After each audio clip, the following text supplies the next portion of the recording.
La poudre magique cachée chez tes parents, le plus gros sujet de débat dans la musculation, je parle bien évidemment de la créatine, le seul complément scientifique qu'on a qui marche réellement. Et dans cette vidéo, je vais vous donner tous les outils nécessaires pour pouvoir contrer quiconque qui va vous dire que c'est un stéroïde ou une poudre qui n'est pas légale ou quelque chose qui va détruire tes reins. Parce que oui, sur la créatine, il y a énormément de mythes, il y en a des dizaines et à chaque fois, je suis surpris par toutes les nouvelles conneries qu'on me dit dessus.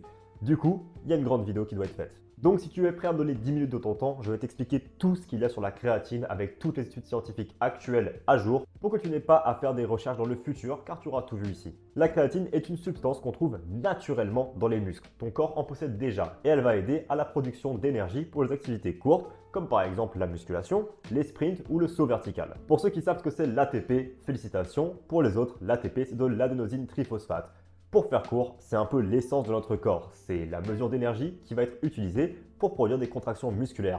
Et la créatine va fortement aider avec l'ATP. Mais à quel point la créatine va t'aider du coup si jamais tu en as déjà dans le corps? Qu'est-ce que ça fait d'en prendre en plus? Et déjà premièrement, ça va dépendre des gens. Il existe des personnes qui ne vont avoir aucun effet en prenant de la créatine. Tout simplement parce que leur saturation en créatine est déjà au maximum. C'est un tout petit pourcentage de personnes et c'est très rare que ça arrive. Donc pour la plupart des gens, ce sera plutôt bénéfique de prendre de la créatine. Mais pourquoi? La réponse la plus simple, c'est que sur n'importe quelle activité qui demande de l'énergie rapidement et pendant une courte période de temps, la créatine va aider. Donc, tu peux trouver toutes les activités que tu veux. Le sprint, ça va fonctionner. Le développé couché, ça va fonctionner. Le soulevé de terre, ça va fonctionner. Le saut vertical, ça va fonctionner. Une accélération à la piscine, ça va accélérer. Tout ce qui va vraiment demander de l'énergie rapidement et avec beaucoup de puissance, la créatine va apporter un bénéfice et un avantage. Donc, pour tout athlète, c'est un super complément. Donc ça, c'est l'effet principal, mais aussi, selon certaines études scientifiques, tu as une augmentation de quelques pourcentages de gains de muscles par an, parce que du coup,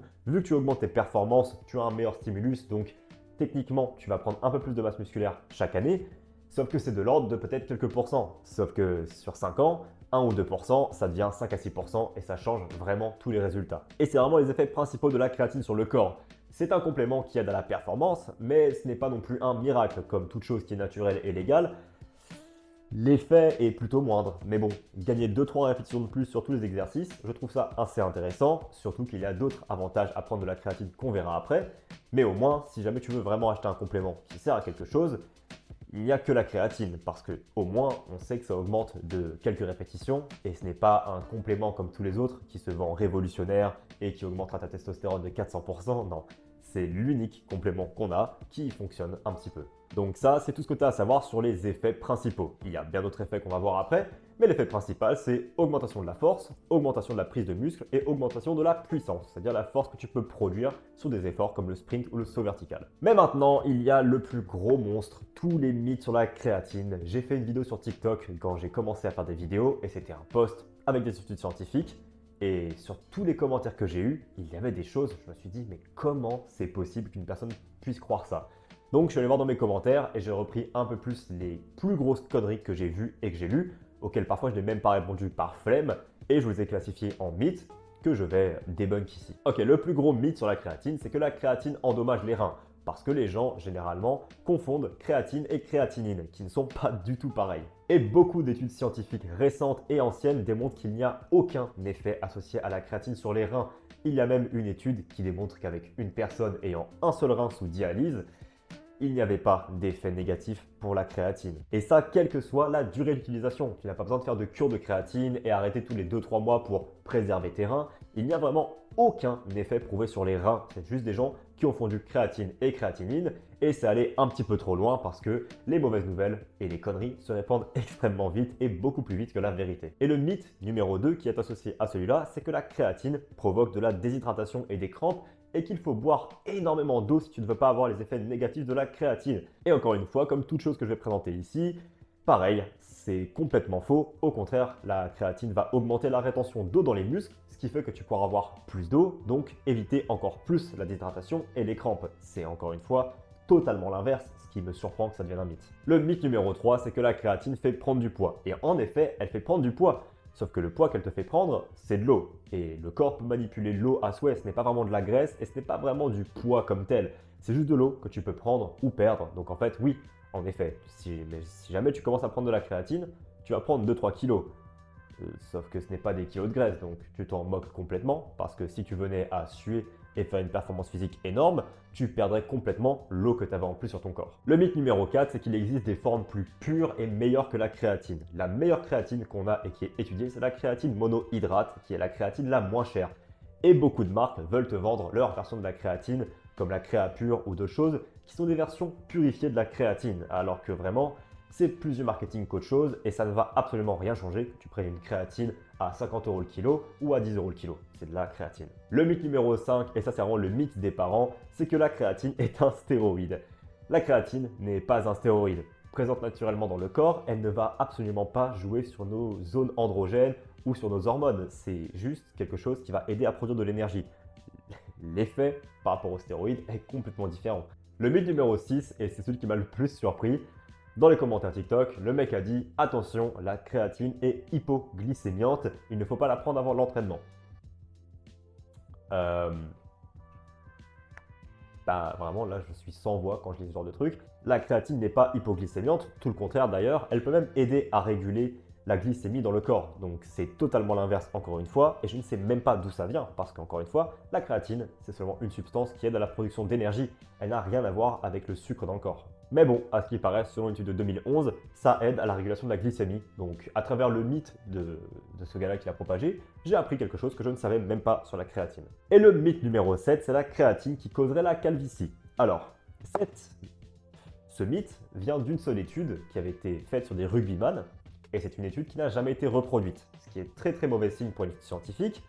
Et la deuxième chose, c'est qu'ils ont fait un lien de corrélation avec la créatine et la calvitie, qui est complètement faux, parce que leur étude était déjà de très mauvaise qualité, avec très peu de participants et un protocole extrêmement douteux, mais ils ont trouvé un lien entre créatine et calvitie, parce qu'en même temps qu'ils ont pris de la créatine, leur niveau de DHT a augmenté, et la DHT, c'est malheureusement l'hormone qui cause la calvitie. Et ils ont pris des joueurs de rugby qui étaient littéralement en âge d'avoir une calvitie, malheureusement, pour eux, c'est pas la créatine qui a causé ça, c'est juste la nature. Il n'y a aucune preuve scientifique qui démontre que la créatine peut causer de la calvitie. À part cette étude-là, tu ne trouveras rien et cette étude est complètement à mettre à la poubelle. Je ne sais même pas pourquoi elle est encore publiée. C'était super long, mais c'est sûr qu'il y aura encore d'autres gens qui vont trouver le moyen d'inventer d'autres mythes.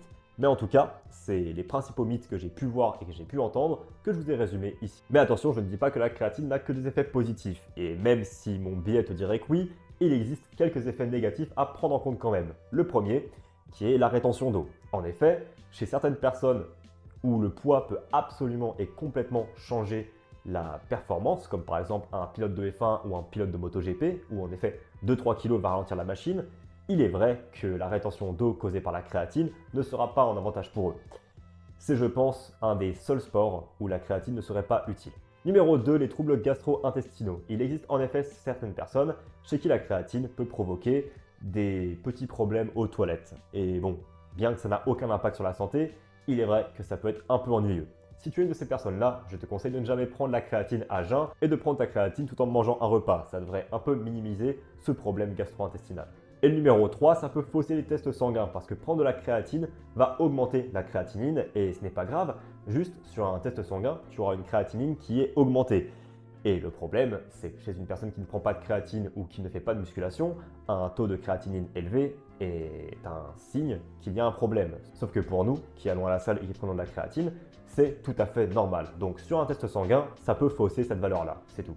Et pour terminer cette vidéo, voici des effets de la créatine qui ne sont pas sur le muscle et la performance, mais aussi sur d'autres choses de la vie. Premièrement, certaines études scientifiques démontrent que la créatine peut avoir un effet neuroprotecteur, c'est-à-dire chez les personnes qui peuvent être atteintes de maladies neurodégénérantes, comme par exemple Alzheimer, ça peut protéger. Ce qui fait que chez toute personne étant atteinte d'Alzheimer, la créatine peut aider à préserver un peu les fonctionnalités mentales et cognitives, ce qui est absolument incroyable. Numéro 2, quelques études démontrent que du coup, même si c'est neuroprotecteur, ça peut aussi augmenter la fonctionnalité cérébrale et notamment la mémoire court terme. Prendre de la créatine aurait aussi un effet sur ton cerveau et sa capacité à réfléchir.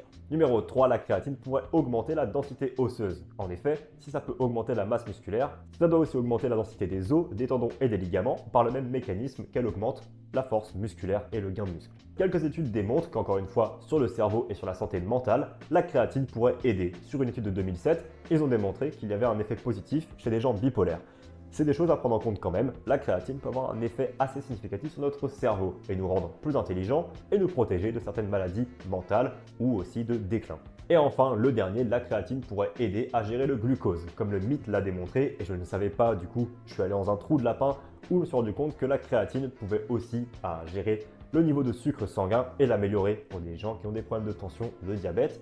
Ça baisserait un petit peu le taux de sucre sanguin. J'ai plus aucune goutte de salive dans la bouche, je pense que ça veut dire que j'en ai dit beaucoup et c'est tout pour moi. Je pense avoir dit tout sur la créatine et prenez en compte que je suis extrêmement pro-créatine, donc peut-être que j'ai des biais face à la créatine, mais de par les études scientifiques et ce qui est démontré, je ne vois aucun désavantage à ne pas prendre de créatine, mis à part le prix qui a complètement augmenté récemment.